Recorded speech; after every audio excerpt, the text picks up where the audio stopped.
Hand traps. Which ones are the most effective and which ones are taking a back seat in the June 5th format? That's what we're talking about here today, so let's go. Hey everybody, this is Tombox, and yes, my hair is very ugly today, so I decided to wear a hat. But enough about my ugly hair, let's go on to today's main topic, hand traps. I'll give you guys a rank list of which hand traps I would prioritize in deck building at the end. There are two things I want to talk about before that. One, the rippling effects of Gamma going to 1.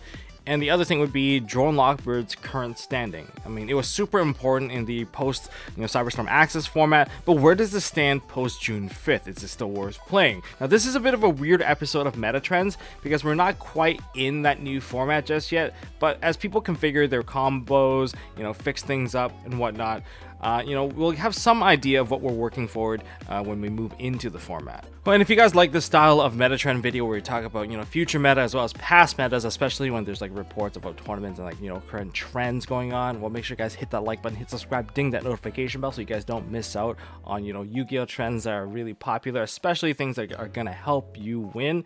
And don't forget to check out MST.TV. And I want to give a huge thank you to all of you guys who supported the channel by, picking up some of the Ulti Ego sleeves and the Ulti Instincts, or just anything in the store. Really appreciate you guys because you guys have been making it super crazy. The store's super busy, and we're gonna get everything shipped out to you guys. Don't worry about that. All right, you know what? Let's talk about Gamma. So the one Gamma problem, well, I'm not going to dwell too long on this because most of you guys already had an opinion of, I'm probably not going to play the one Gamma for the one driver. It's just not worth it. Risk reward deck building. What if I brick with the driver and it's only for the one Gamma? It's not worth it. Fair assessment, but before you kind of close this one off, just hear me out on this one. So in terms of the impact of the one Gamma, in terms of deck building directly, sprites were probably the ones that were impacted the most. I would say between 10 to maybe 18% of their deck were dedicated to the Gamma. Either they played triple E-Telly with the one driver and the triple Gamma, or they just played two E-Tellys with two Gammas and the driver. So it's 5 or 7 cards. Regardless of what it is huge because Gamma was such a significant extender for them and also provided them with an early way of blocking a particular hand trap, and that's really good for them. But moving on to the next deck that were heavily impacted, we're looking at the super heavy samurais, the gold pride, to some degree even the Kashtiras, if they played it, and it was a very popular hand trap. So a lot of different builds, a lot of different ways to actually play it out. And when it comes to them, hand traps are 100% more effective against them because they are no longer going to basically bluff a Gamma, because the early plays, typically, whether they play, a field spell or they play, activate card from hand to get a search, a lot of these plays makes it impossible for someone to actually interrupt with them. Even if you're holding a Drone Lockbird, you wouldn't play that Drone Lockbird because what if they Gamma me? If they Gamma me, they get a Baron, and if they get a Baron, I basically lose that game. That putting Gamma to 1 kind of just cuts that all the way down. You can call that bluff because it is worth it. You call it right, you basically shut them down, and therefore hand trap effectiveness is 100% increase for Ashe, Ogre, Veiler, all at the early points. So that is something that is very much true. But does it make it worth playing still later on? Well, we can kind of discuss that, but let's talk about the second card that was really impacted here, which is Lambda. Lambda was such a good bluff where if you actually used 2 cards and made a Lambda, it made it so that your opponent would assume that you would have a Gamma in your hand, which would be correct. I mean, you start building up your board, your Gamma's dead, but then somehow a Lambda comes back on board. They don't want to hit you with anything anymore. Simply because you land a Gamma, you're getting a Baron. You get that Baron, they basically don't get to play their next turn. And so it makes it really annoying for them. And not only that, if you have multiple copies of Gamma, that means that you can make the Baron, and if you're holding a second Gamma, you can Gamma them again during the next turn, making it very difficult for anyone to kind of play against you. So there was this whole notion right there, and with Gamma going down to 1, you don't have to face off a Lambda anymore. Likely Lambda's going to get cut from the extra deck, and it's just not a bluff that's going to work. People are going to call your bluff, so there's going to be a shift in terms of mentality against open boards, no monsters on the field, and they're definitely going to play into certain cards. As for the last little thing, is Gamma still worth playing? A lot of you guys are basically saying oh, 1 brick for 1 hand trap? I don't know if it's worth it, but hear me out. If you are a deck that can combo very well, have discard outlets, by all means Gamma is probably going to stay in there. It provides you with insurance and a safety net. Consider it more like, Call by the Grave is a one-of. You would consider it similar to that category of card, like Terraforming, Call by the Grave. Now Gamma's kind of in the same boat. Yes, you are playing a brick. Like the driver might not be that bad. Maybe you want a tribute set, especially when you're dealing with floodgates, but these are some of the options.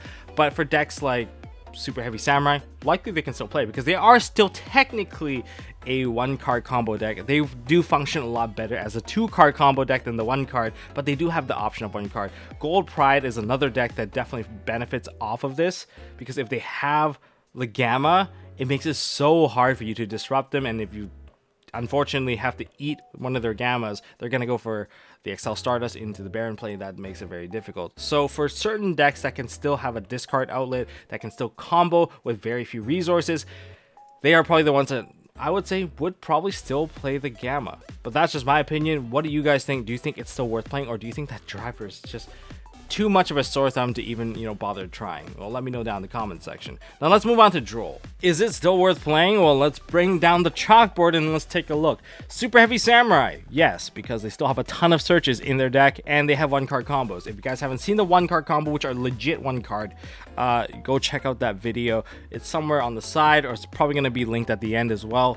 And then there's Gold Pride for the Punk Engine and the Gold Pride stuff. Both of them hashed together. You do have a ton of searches and draws added into this. So yes, absolutely, Droll and Lockbird would definitely cripple their play. Kashtira, it's decent. The reason why it's decent is they still can end on a Rise Heart even if you draw them. It really depends on the position that they set themselves up in. And if they got the tempo where most of the cards in their hand can already facilitate it, then they're still going to make a Rise Heart. And worst case scenario, they set up the regular Rise Heart to banish a Theosis to add the cards through banishing. So you might not be in the best position. Also, there's also D-Shifter, which could turn the card completely off. So then there is also like Sword Soul. Sword Soul, originally I thought that, hey, don't they just really have one position where Droll and Lockbird would be effective against them? But then I thought about it afterwards, hey, don't they have Denlong now? As they try to end on a Denlong, you might have an opportunity to actually shut them down of their searches. Denlong's going to add 9 pillars, they're going to have that counter trap. You can actually block that counter trap if they open with like perhaps Pot of Desires. You can block them off from their Emergence. You can block them off of Chi-Shao Search and the Moye Draw. There's a lot of like positions where you can actually hit them with Droll now, and you know what, because of that, I would say that it is a pretty decent card against them. A lot better than before for sure. Branded, they can do most of the stuff in draw phase. It's a hit or miss card. It's too much of like a gamble, so I might say no, but I know they do have many more ways to add cards from the deck to hand. You can even stop like Albion Dragon from drawing cards as well. So let's not go too far with this one, but I think it's a no for me. I would not like prioritize it personally. Sprites, it's decent depending if they have red setup or not. Dark World, you shut them down. Sky Striker, you hit so many cards because it's not just about the engage, it's about all the other cards as well. And then there's also like Runix. I think it's decent enough, but you guys can correct me down if I'm wrong. Constellant, another deck just full of searches. There's just way too many searches in that combo where hitting him with a Droll leaves him pretty like bare bones on the field. And then there's Drytron, a classic counter, so it's still a yes. And I think Drytron probably would make a splash again, but I think we're probably going to see some Bystials come in. And that's probably where the Dragon Link stuff kind of comes in. There's also Fluandereeze. Now, Dragon Link. Now, people that are playing Dragon likely are going to be playing Bystials, and they're probably going to be doing a lot more synchro plays thanks to Chaos Angel and all that fun stuff. But I kind of want to see where this one's going to go, especially with Ringo Worm. But I think there's quite a bit of search that it probably would be impactful. Labyrinth, I would say no, because they would just set stuff directly to the field. Dinosaurs, I almost forgot about this, but they are a deck that is definitely impacted by Droll and Lockbird. They have triple Fossil Dig, they have Oviraptors, that's like 6 cards already, triple Ground Zeno, that's 9 cards. Yeah, this deck is just full of searching. You shut down the searching, you don't really have too many problems. So be careful about this deck, because True King Lithos Admin is still going to rip apart your extra deck and probably summon a lot of Dinosaur straight out of the deck. So let's not underestimate that. Now, I know there's a lot more decks, but just based off of these examples here, I think the top couple of the first few mentioned probably are the ones that you're going to see more of in terms of matchups. So overall, I would still think that this deck is still worth running in the main deck. So, like, here's the list of the hand traps that I would personally play right now. Number one's got to be Ash Blossom, because Branded has positioned themselves to be really strong this upcoming format. I don't see a reason why I would not play it. Not only that, I need it for Branded and Labyrinth, so this is a given, and it just gives you generic coverage. Number two, Dimensional Shifter. If you have Dimension Shifter, if you can play it, by all means play it. Having that banished, alteration can potentially skip your opponent's turn and just weaken the overall board. So just that in general, I think is already worth it, but it requires you to be either a Cash Tier or Sprites or even Flunderies. 3, Imperm and Veilers. These are just good generic assets to have in your deck just so that you can control the tempo of the match. I think no matter which format it is, usually these cards will have some level of impact. Even in tier format, you can use it to hit the Kalos, so it was honestly worth it. Next, there is Nibiru.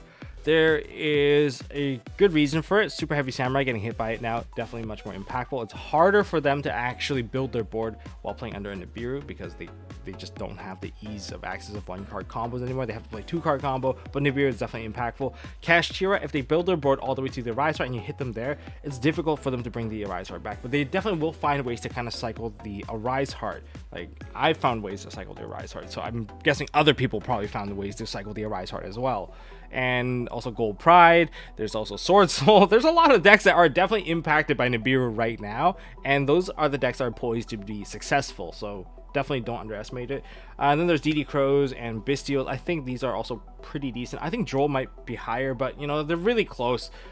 Crows have impact for Super Heavy Samurai, even like banishing stuff out of the graveyard. I think there is a level of impact. Probably Droll and Lockbird. You know what? I'm probably gonna flip it. Droll and Lockbird definitely number 5 because I think it has enough impact. And then Ogre, and then Bystials and Crows. That's probably the order we're gonna go with. But yeah, these are the hand traps that I'm gonna personally experiment with in terms of like main deck, and even have some of them in the side just so I can kind of tweak it, play around, see how the format develops post June 5th. Do you guys agree? Do you think there are other hand traps that are definitely worth trying?